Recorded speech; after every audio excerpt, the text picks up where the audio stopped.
Hi, my name is Robert. I'm with LPL Financial, and my unexpected hobby is Gyotaku. Welcome to Unexpected Hobbies of Financial Advisors, the podcast where we interview fellow financial advisors about their pursuits and pastimes beyond their professional persona, some of which may be surprising to their colleagues and clients. We're interested in what makes them tick and how their unexpected hobbies might or might not relate to their everyday lives. Here's our discussion with this week's guest. Welcome to the Unexpected Hobbies of Financial Advisors podcast. I'm Brian Wright with Fiduciary CFO, and alongside me, as always, my partner in crime. This is a crime here. The fact that the internet gods allow us to do this podcast is criminal. Yes, I'll plead the fifth and all the others as well. Yes, but Joshua, thank you for being here. It's good to be here. Yes. No further comment. Right. So this is a new hobby here. I have to admit, when this came across the wire, I was like, yeah, where's Google? I need to see what this is. I know chess, I know bull riding, but whatever this is, I'd not heard of this. Yes. So we're gonna learn some stuff. Yes, I even went as far as like watching a short video on YouTube because I knew so little about what this is, and I try not to do that because I like to go into these interviews not knowing a whole lot about it. But I felt Ignorance is a virtue. Yeah, I felt woefully underprepared. So I know a little bit now, but we're going to learn a lot more. So Robert's here to tell us about his unexpected hobby, Gyotaku art. Welcome, Robert. You got it. That was pretty good. Thank you. Practice. You watched an example video, and now you say it like a pro. That's right. You're quick. And that was primary. It's like, I didn't know how to say this. So for those of us who didn't get the 45 seconds education on YouTube, what is it that we're talking about today? What have you got for us? Great. So yeah, Gyotaku is actually it's Japanese. It's a Japanese art form, and it's fish printing. And it originated in Japan in the mid 1800s, actually for practical reasons. And the short story is that the fishermen would go out for, days at a time. They would catch fish and they would rub charcoal over the fish and then put rice paper on top and kind of rub it and pat it. And they would come up with a print. So then they could fillet the fish and preserve it and then take the fillets to the market to sell. And they would hang the print above the fish fillets so the customers knew what kind of fish they were buying. So it's a very practical start, and it has sort of evolved into an art form now. Okay, so it was to provide information because you were no longer looking at a whole fish. I was explaining it to my sister last night, and you go to Meijer, you're in the produce section, there's a picture of a red pepper, so you know that you're looking at a red pepper, but the connection is not there. You're looking at a piece of product rather than the original whole thing as it was in the wild. Right. So there were no cameras back then, so this was a way to show, the fish. There's also stories of samurai warriors having fishing competitions, and in order to prove their catch, they would also make prints of the fish. I don't know why it has to be samurai warriors, but that's the story. It makes it a little better. Yeah. I assumed this was just a flex. I thought historically this was about look at the fish that I caught. So there's like in its infancy, it's people who fish never want a truthful representation of the fish they caught. You can't say I caught a fish this big when no sir, in charcoal you're a liar. You know what? That's so true. I hadn't thought that deep about it. So yeah, good. No, so there's a practical reason behind it. It's for the fish market, business integrity and compliance. Yeah, right on. Right. And now you can't lie. You nailed it. I mean, what do you expect when you ask someone who went fishing how big it was? Lies. You gotta divide it by 2 usually, I guess. But this is gonna keep you honest. Okay, good. And how did you get into this? Because you're obviously neither a samurai nor an 18th century fisherman from the other side of the ocean. How did it come to you? But I'm not. That was a good guess. Yes, the probability was high on that. That's a good question. My wife taught me what this was, or she introduced me to what it is. because I'm an outdoorsman. I go hunting, I go fishing a lot. She has seen, deer mounts and things like that. And she said, well, why don't you have anything for fishing? And I said, well, they've got these, 3D fiberglass replicas, but I'm not really a big fan of them. And I don't want to blow up a picture, like a photograph of the fish and hang it on the wall. There's just not much out there for fishing. And then a week or two later, she came back and she said, hey, check this out. You could make prints of these fish, frame them and hang it on the wall. And I was just immediately obsessed. I said, we have to go fishing now.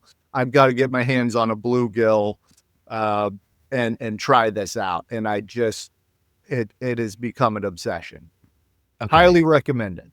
There's a part of that story that makes sense, and there's a part that makes no sense to me, in that it sounds like your wife wanted some sort of pictorial representation of your fishing hobby, because I've fished with my father and that just does not track. My wife was like, you do your thing for 5 days in Canada, and the other 360, we don't think about it.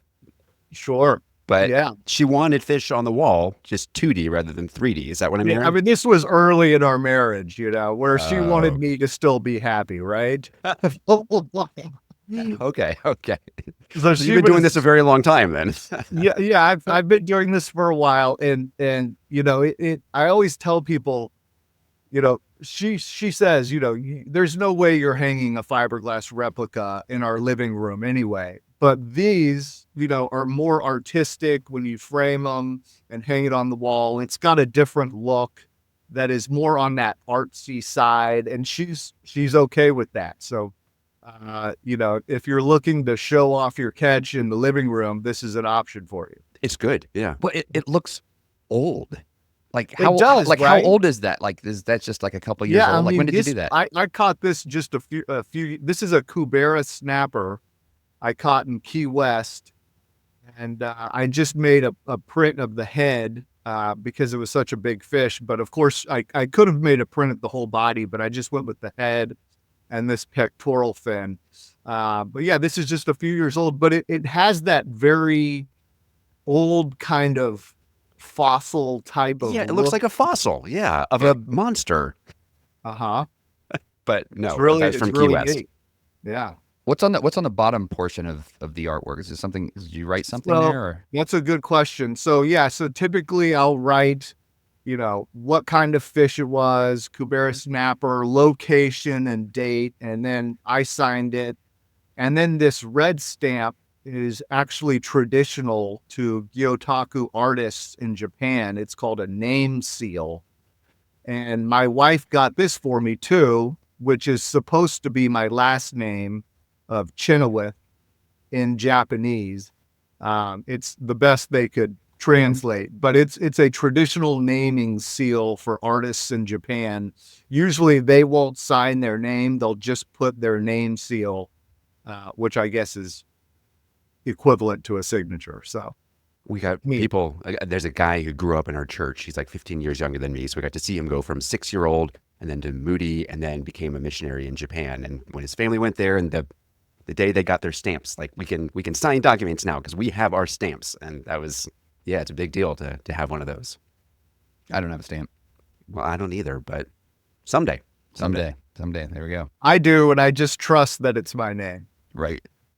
At least it's only a stamp and not on your lower back or something. It may translate to gullible American. That's what it translates exactly. to. So you said, I think I heard you say ink and also charcoal. Is there a variety of media that is used? Is there a standard paper that gets used? What all goes into making this the proper form of the art form? Yeah, that's a great question. So in the origination story, it was charcoal. And then what has happened is that has moved into, with the traditional ink method, sumi ink, which is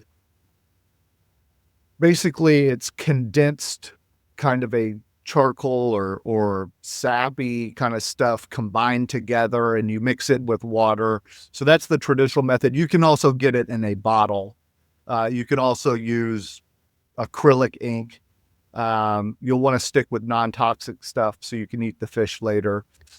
So that's the traditional method for the ink. away from charcoal. And then the paper is called washi paper, which is made traditionally from the bark of a mulberry tree. So that's the traditional method. There is also an inkless method, which I created and will show you today. And that's going to be a non-toxic chemical reaction. So that's kind of way down below the traditional ink method, which most people who are familiar with the art form know about. Okay. And as an art form, I'm guessing you can go into museums in certain places and see some of these up on the wall from 200 years ago. Is it the sort of thing that you're going to find at the, well, we would have the Indianapolis Museum of Art? Or where would you need to go in the world to see this on display? Sure. So it is, I would classify this as an emerging art form. A lot of people, for instance, I'm a member of several, like, the Japanese Art Society of America, the East Asian Arts Group, and most of the people inside those groups are collectors of woodblock printing, which is different. And when I come in, I say, oh, I focus on Gyotaku. Some of them aren't even familiar with it. So it is, I would consider it a very emerging art form. However, there is a new artist named Dwight Huang. He's out of California, originally from Korea, spent a lot of time in Japan as a filmmaker, then decided to do Gyotaku full time. And he's considered the best in the world. And his works have been in the Smithsonian, the Los Angeles Art and History Museum, Paris, Santa Barbara, Minnesota. So he's around in museums. There's another guy from a long time ago named Boshu Nagase. And his collection in the United States is held at the University of Maine.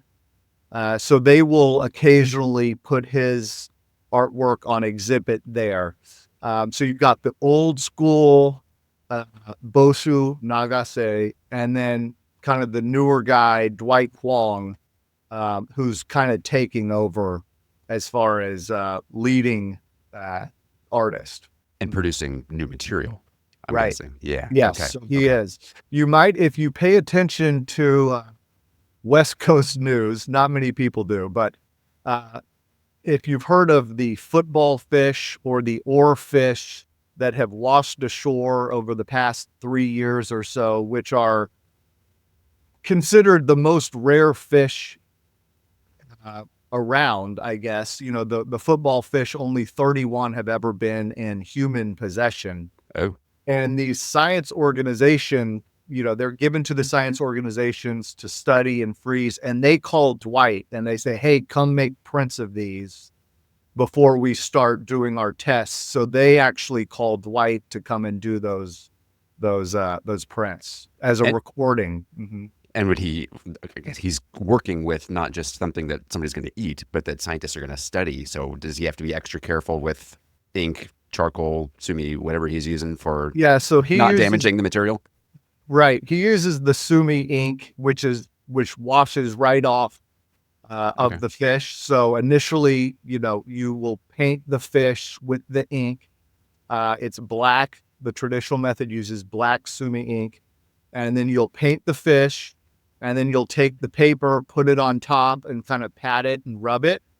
And then you'll peel the paper off, and that ink will transfer to the paper showing the print, kind of like this. Yeah.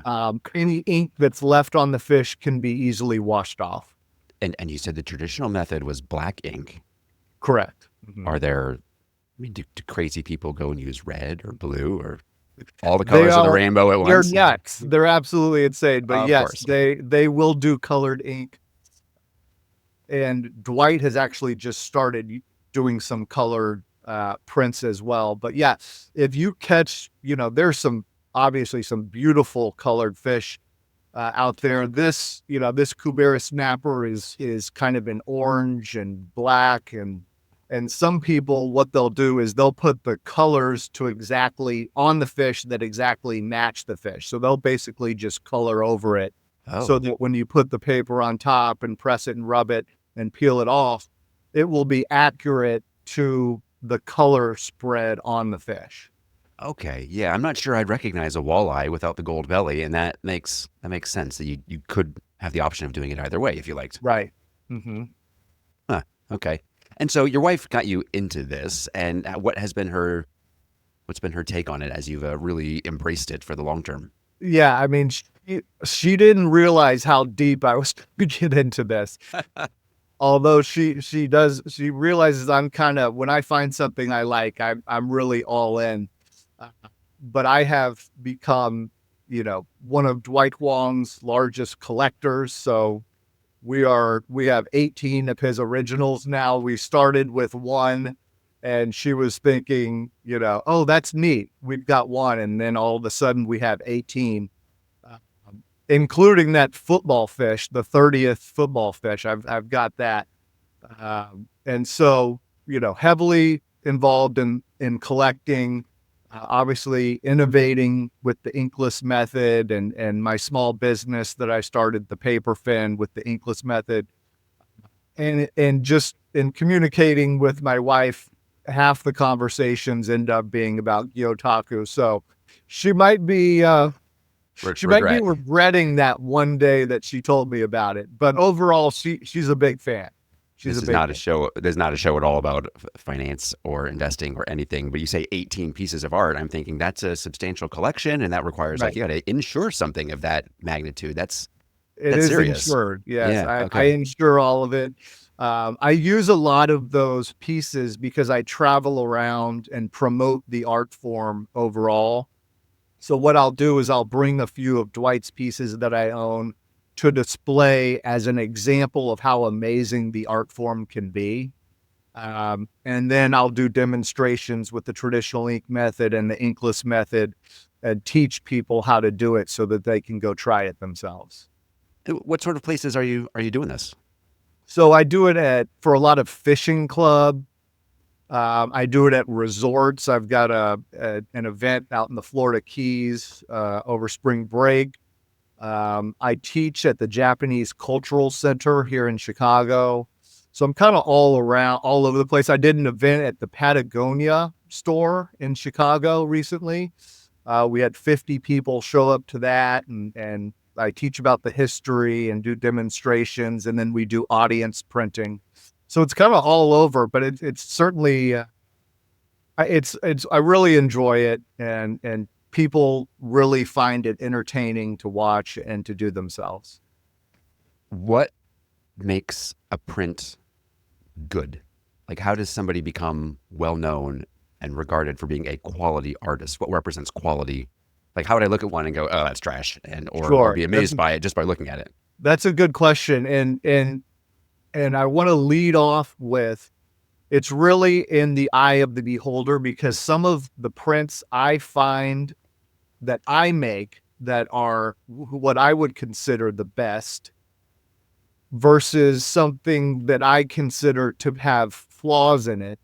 And I ask people for feedback, and half the people will say they like the one with what I consider to have flaws over the one that I consider to be better.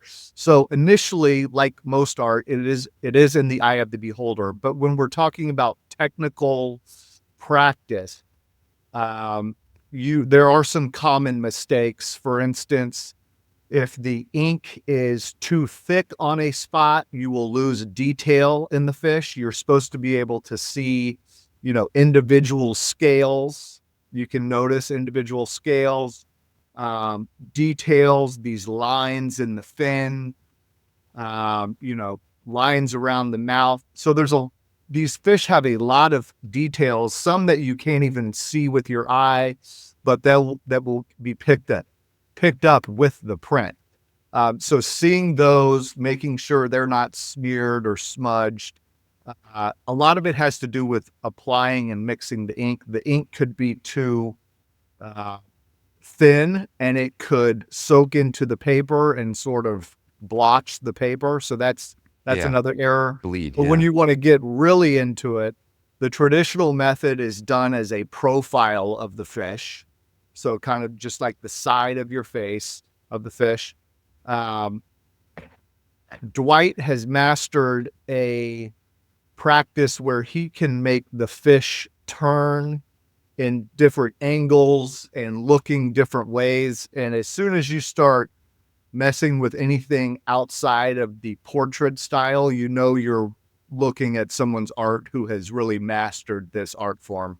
Um, so the portrait type is pretty easy, but as soon as you start getting fancy with twists and turns, you know you're looking at someone with a lot of skill.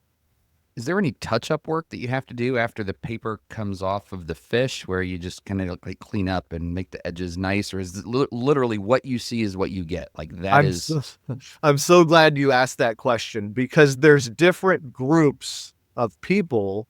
For instance, I am more of a traditionalist as far as you take the print off and at most you're just going to color in the eye. That's more of the traditional, just a print. But there are a lot of people who will enhance it afterward with paint and brush. And they will, touch it up all over, some of it more than others. And they'll use that initial print as more of a base or foundation to then enhance it with ink and brush afterward. bedazzle that Both are trout. okay. Mhm. Yeah.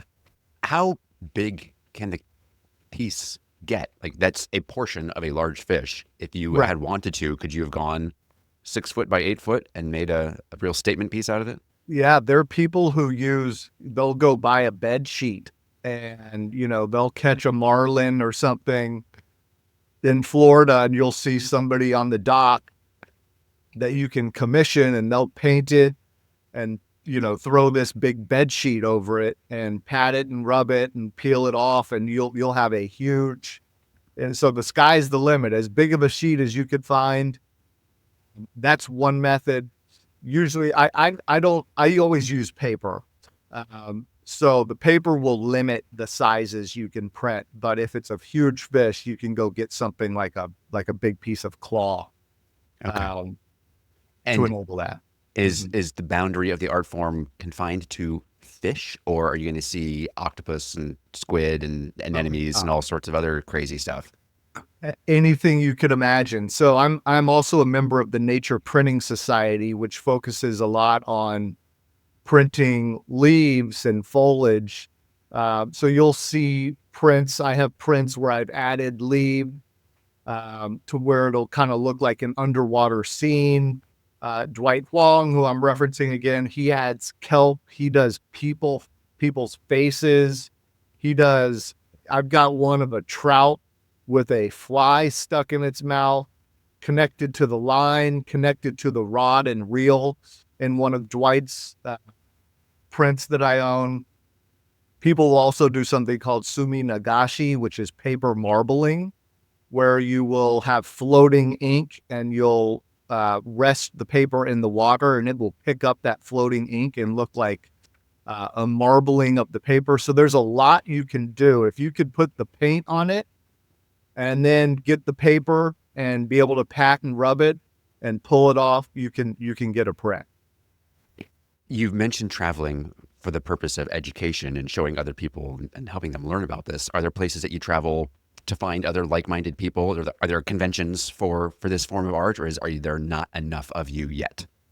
There are smaller conventions, mostly put on by the Nature Printing Society. And what I probably shouldn't describe it as a convention. It's more of a meetup. people from the Nature Printing Society can join.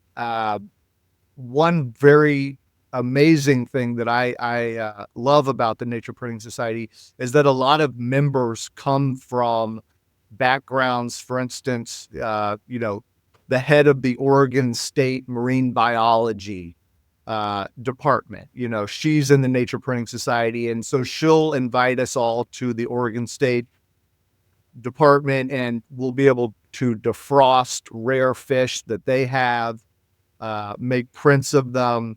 Usually they hand it over to Dwight to do. So for instance, they had a triple wart sea devil fish, which is a type of angler fish. You might have seen it in Finding Nemo, and they have a little rod coming off of their head. They live in complete darkness, and Oh, yeah. at the end of the rod are little Lure.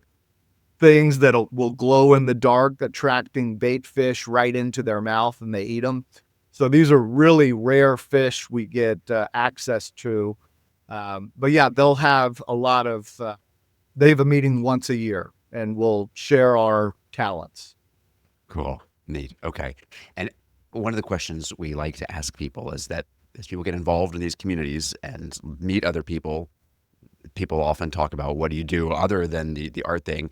As you've had the chance to interact with people and make friends, and the topic of your day job comes up, have you been able to, we always ask any clients that have ever come from doing your hobby. It's because sometimes people say, no, that's crazy. And other people, yeah, this is what I do. And people get to know me and then they need planning. Yeah, so that's a good question. Gyotaku is, not many people know about it yet, but what I do know is when I see someone who has any sort of fishy type of memorabilia or stuff in their office, or they tell me about a fishing trip or like to fish, I immediately like to bring it up because I find it so fascinating. And a lot of times the people that I talk to who are also interested in marine life or fishing find it at least interesting to hear about. So I do I work at LPL Financial in the recruiting department. And I take financial advisors fishing, and then part of the fishing trip afterward, we'll do fish prints, whether it's me making them for them or if they want to make them themselves.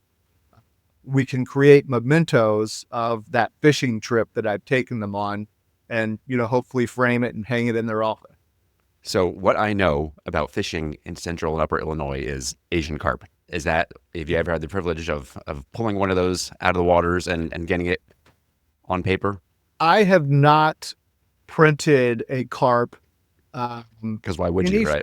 Any fish that you're going to print will not be catch and release. So if I did catch a carp, I would, probably put it back. But there are, for instance, carp is in koi, which is a kind of carp. And as you probably know, koi is very important to the Japanese culture. It symbolizes a lot of things within the culture. So you will see a lot of koi/carp prints out there. But as far as Midwest fishing goes, it would be more like largemouth bass, smallmouth bass, bluegill, pike. Although not many people eat pike, but they're delicious. It's a great vehicle for butter and salt. Right. Exactly. So any fish that you can catch, you can print, but you will not throw it back. So yeah. Okay. But how long does it take for the process to go through it? I imagine it's faster than just you dust it with some charcoal, pat it down, and then bang, you're done. It's a few minutes at least. Yeah, the traditional method, I used to travel around with my paintbrushes, my ink, my roll of paper. I would catch the fish. We would gut it at the fillet station, and then I would take it whole back to wherever I was and paint it and do the, these poor people Airbnbs. I'm they have no idea I'm printing fish with ink and paint in their Airbnbs. And that can have some time to it, because what you're going to do is you're going to have to mix the paint. You're going to have to find the right consistency. Then you're going to need to paint the fish. And then after you paint it, you're going to need to blot the paint. Otherwise, it's just going to look like kind of a black blob, and you can blot it more in areas that you want to show up lighter, to give contour. And then you're going to need to do it a few times to get probably a few times till you get a print that you like. That was my question. How many, is this a one and done, or do you have to keep reapplying, and do you typically, do a half dozen of these, and then the next day you get to decide which one turned out best once it dries? Yeah. So in my experience, I'm doing, 4 to 6, 4 to 8. And then it actually, when you pull it off and you look at it, and then as you said, a day later, when you look at it, it looks typically it looks better. It's kind of strange that it sort of improves over that time. But yeah, I made quite a few of them to get, what I'm looking for.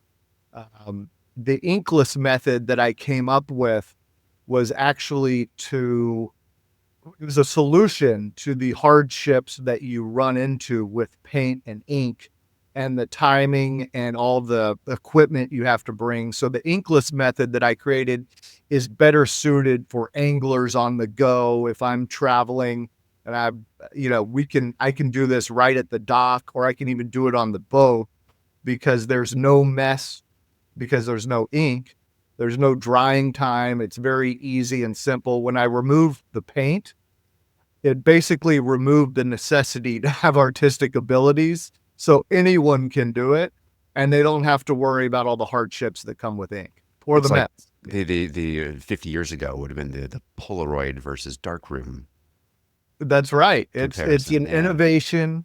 Okay. I do get a little pushback sometimes from severe traditionalists Well, yeah. who say, that is not Gyotaku.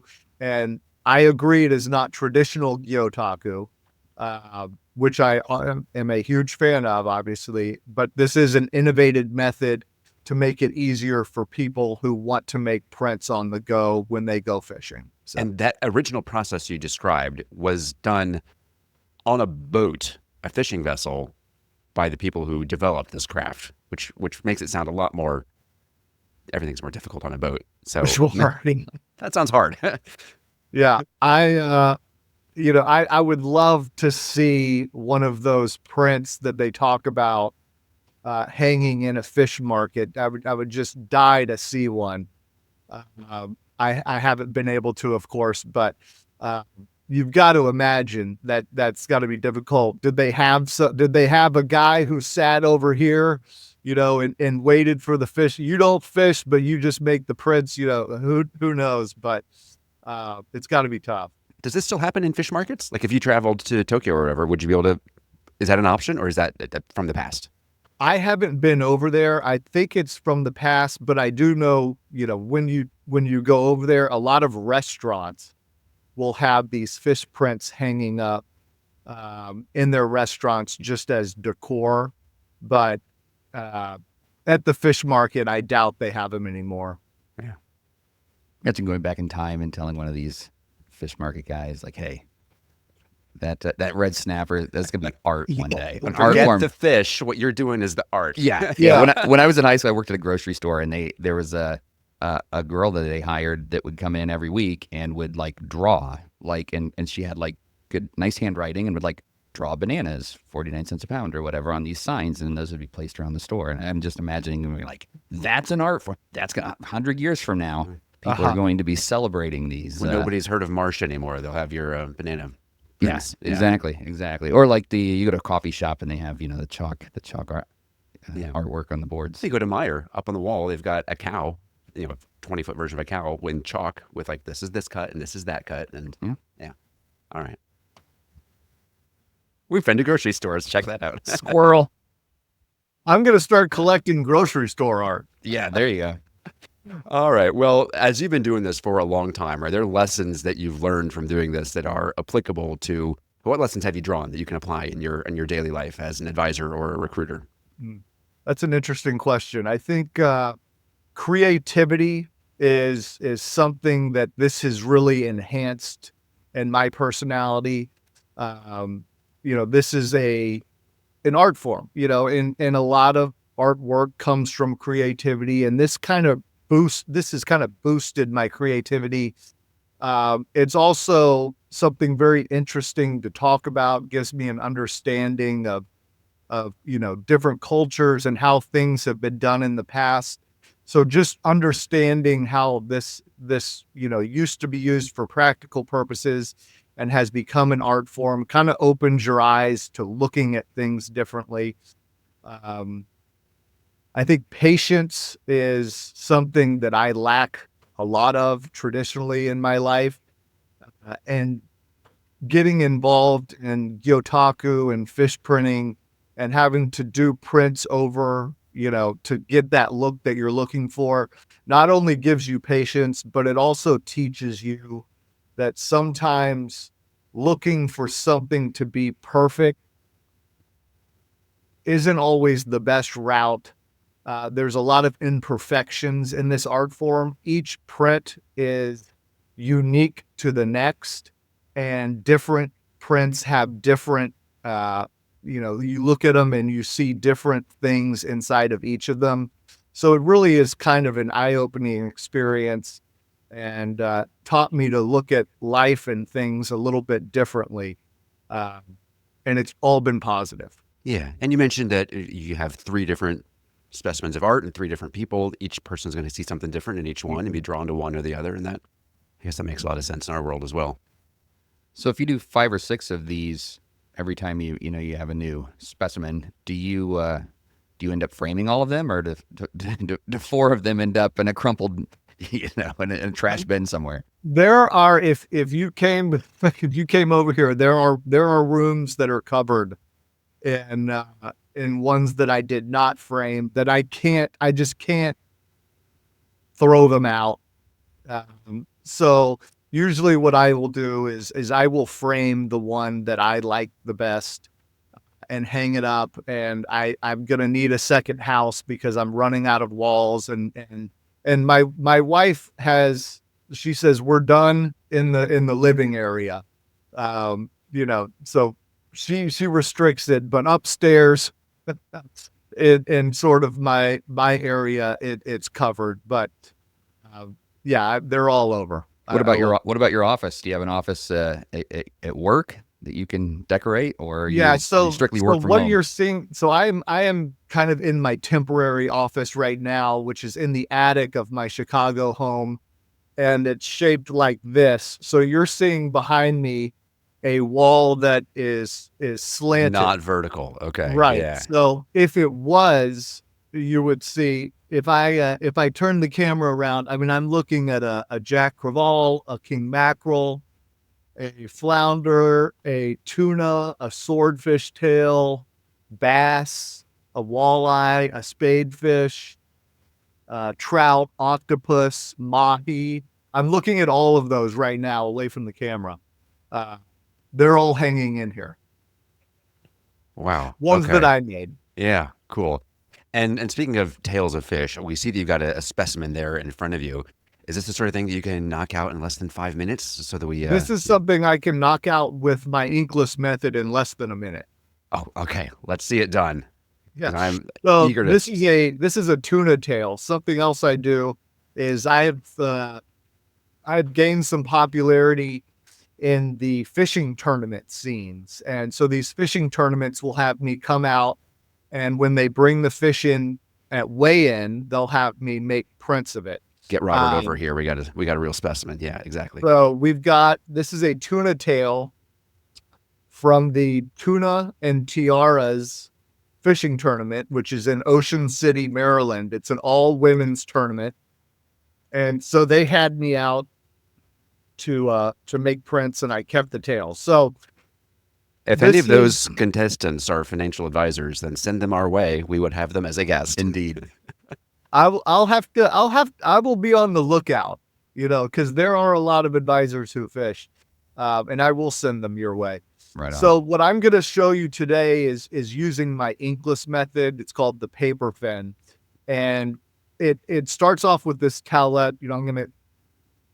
I've already used this one. You could use them multiple times. I'm going to get a clean one, just since that one's got all these black I was marks. going to say, that does not look like the ones we get at the barbecue joint. There we go. Yeah, That's so more like this it. is the towelette. It's dry, but there's a solution on it. It's all non-toxic. So what you're going to do is you're just going to apply it to the fish. So think of this as like the ink, right, of the traditional method. I'm just applying it to the fish.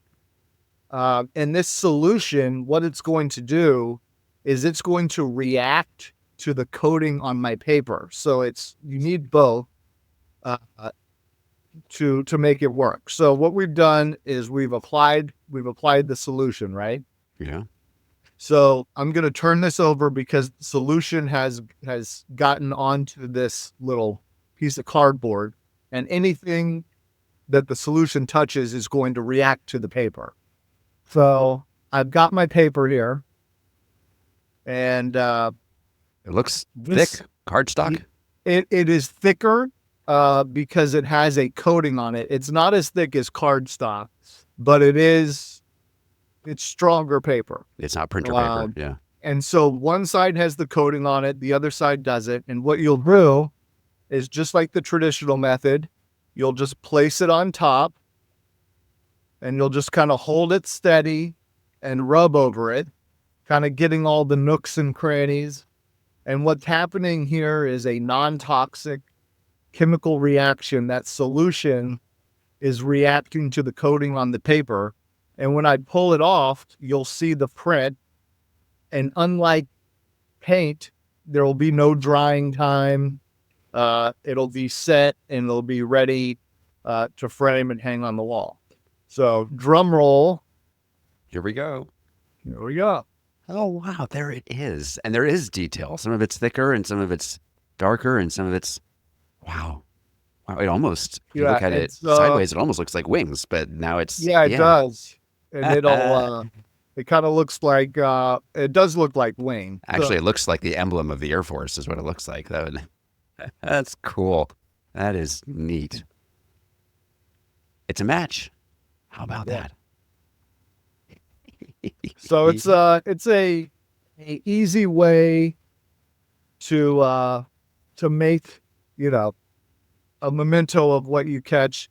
It looks darker in person. It looks a little light on there, but it's an easy way to do it. I mean, you could do that, right? I mean, all we did was just wipe it and then put the paper on top and kind of pat it and rub it. Yeah, you say that. So this is a podcast for people who are listening and only listening. You really need to this time make the journey over to the video format and YouTube to see what it is that I'm giggling over, because that is worth seeing.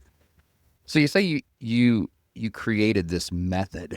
So do you have a Bruce Wayne Batcave laboratory where you're mixing solutions and putting them in towelettes and packaging them? Or is this just hey, I know something that will react to this paper and I wonder if this will work? Like, how did you invent this method?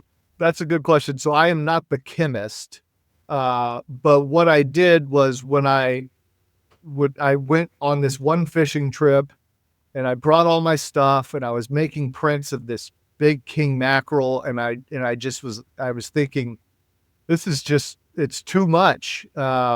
This isn't fun. This is frustrating. I've got to figure out a way to make this easier when I'm on the go, not when I'm not at home and in my comfort zone. And so I started kind of thinking about how to remove the ink, and I thought about those old receipts, remember, where you'd write on it and it would appear in the second copy down below. And then, so I think that was carbon paper. So I was thinking about that. And so I couldn't really find much. And I started talking to a bunch of paper companies about what I was looking for, and found one who would work with me on this. And we were able to come up with basically this solution. It wasn't, a from scratch kind of deal. They had been using this with other things, kind of related, not to fish printing, but with this solution reacting to the paper. And I was able to work with them, and we created this, paper big enough for bigger fish and things like that. And, and I've got a patent pending on all this for the fish printing kits. You could see this being adopted by police departments. They can have ink-free fingerprinting. That's right, and dog paws. And, yes, that makes much more sense. Yeah, than jail. Yeah. Okay. All right. Well, your topic. If somebody was interested in getting into this, you tour around, you go to a Patagonia store here and there and show people. And if they said, oh my goodness, this is amazing, how do I do this for myself?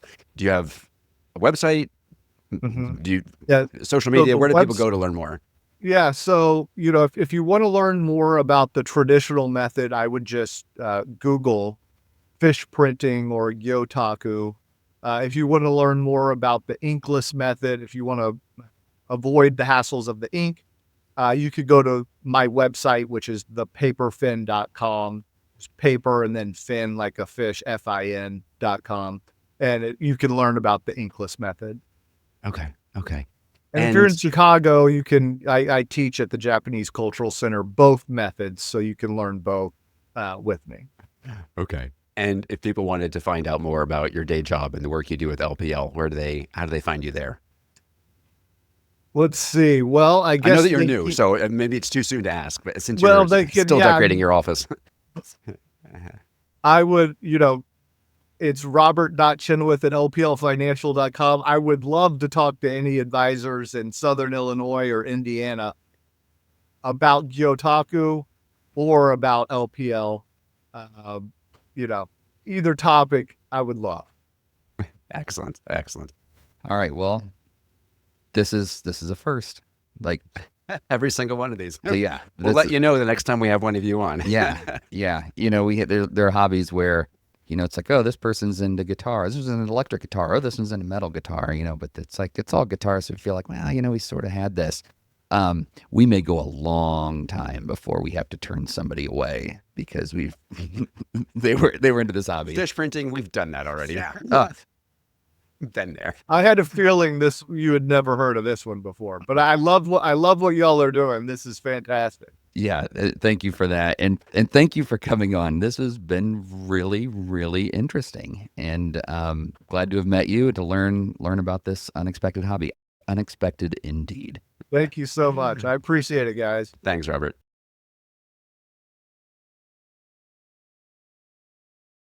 Unexpected Hobbies of Financial Advisors is brought to you by Fiduciary CFO, forward-thinking tax and planning solutions for business owners, like RIA firms and their business owner clientele. The opinions of Brian, Joshua, and their guests are for entertainment purposes and should not be construed as legal, tax, financial, or investment advice. You should know better than to take any of this content seriously. Thanks for being a fan of the show. If you were listening and thought to yourself, hey, I know somebody they need to have on the show, you can do something about that. Go to unexpectedhobbies.com/nominate and tell us who they are and what they do that's so interesting and unexpected. If we agree, we'll send them an invitation and we'll hope they say yes. Now it's unexpectedhobbies.com/nominate.